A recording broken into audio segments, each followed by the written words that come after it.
Hi everyone, this is Brooke Skidmore with Awake and Arise, and today is Monday, March 23rd. And first of all, how are we doing out there? Is everyone doing okay?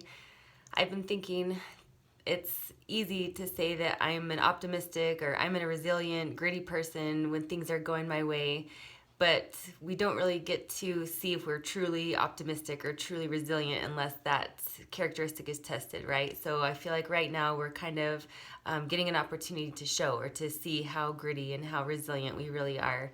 I know that a lot of us have had significant routines that are kind of been thrown out of balance, and we're kind of trying to find a way to still maintain some sort of structure and physical and mental health at this time. And so I wanted to kind of dedicate this post today to relapse and getting back on the horse and maintaining some sort of routine even amid that disruption.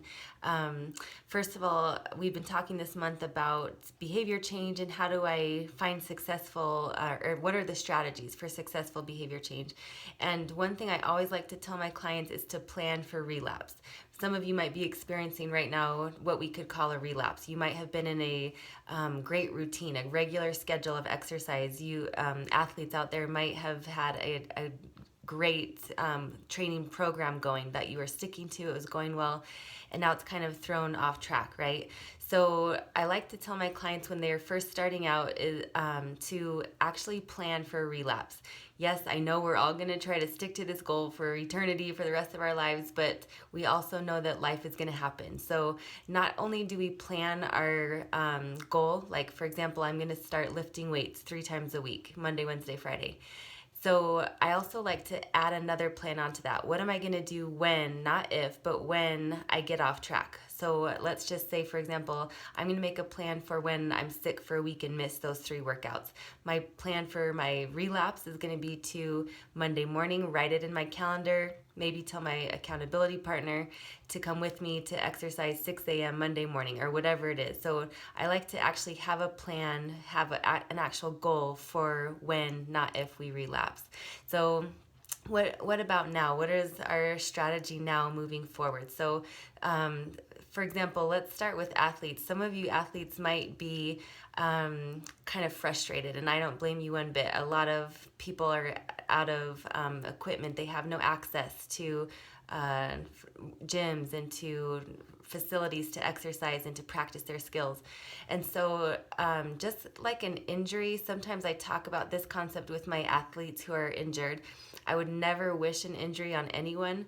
However, an injury can offer a lot of opportunities that wouldn't be there if we didn't have maybe that extra time that we have otherwise or don't have otherwise. So for example, athletes, you have other opponents in other schools, maybe in other states, maybe in your own state, who they're facing the same things you are. No access to facilities. They maybe they're not connected to teammates and things like that. What do you think they're doing right now to stay competitive so they're ready when competition starts again? And what are you doing right now to be prepared to be competitive when that time comes again? What are you using this time for to get yourself ready for competition? So for example, some of my athletes like to use their time when they can't be physically active to start a regular schedule of imagery or visualization. So maybe I'm going to finally start practicing more often like I've been wanting to, but I just have never made the time for it. Maybe I'm going to devote more time right now to my core training or my aerobic, my fitness training. Maybe I'm going to watch more film of myself and of other players that are my role models. Maybe I'm going to do more stretching, more prehab. So using this time and filling it with those things that maybe you haven't had time for or haven't made time for in the past to prepare yourself to be ready, to be more competitive and a more well-rounded athlete. You recreational athletes and exercisers, maybe this is your time to try those things you've had on your list for a long time but have never made time for. Maybe you've always wanted to try yoga or Pilates but just have never made time for it. So maybe this is an opportunity to devote some time and just check it out and see if it's something that's worth getting into. So that's one kind of idea for this period of time where we don't have access to our usual facilities and resources. So what next? A lot of us are trying to work out at home, and if you've ever tried to do that, you know it can be really challenging. Some of us don't have the lockable, hidden quarantine gym that we can just totally dedicate to fitness. So if you're trying to be creative in your home, how can I make sure that I use that time and get the most out of it? One tip I like to use is to have some sort of symbol that this is my starting point. This is from this point on for the next 30 minutes or next hour, I'm exercising. So maybe it's right when you lace up your shoelaces, now I'm a runner.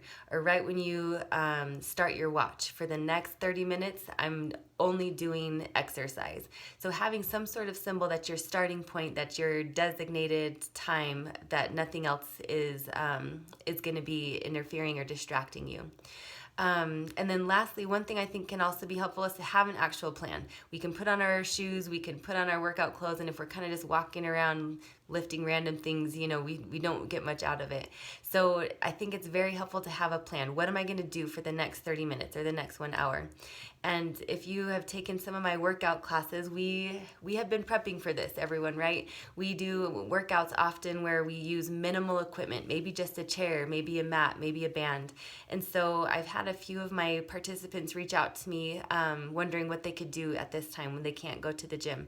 So watch for the remainder of this week, maybe into next week too. I'll be posting a few workout plans and exercise tips, and hopefully a few videos as well to kind of demonstrate safety of these exercises.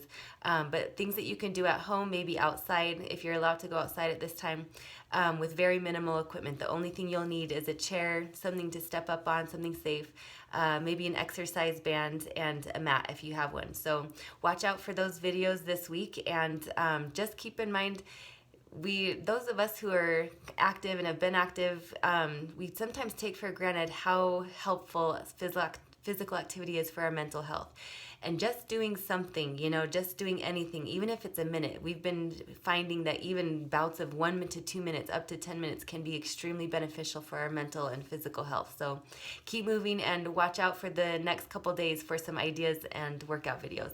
Thanks, everyone. Stay safe and stay positive.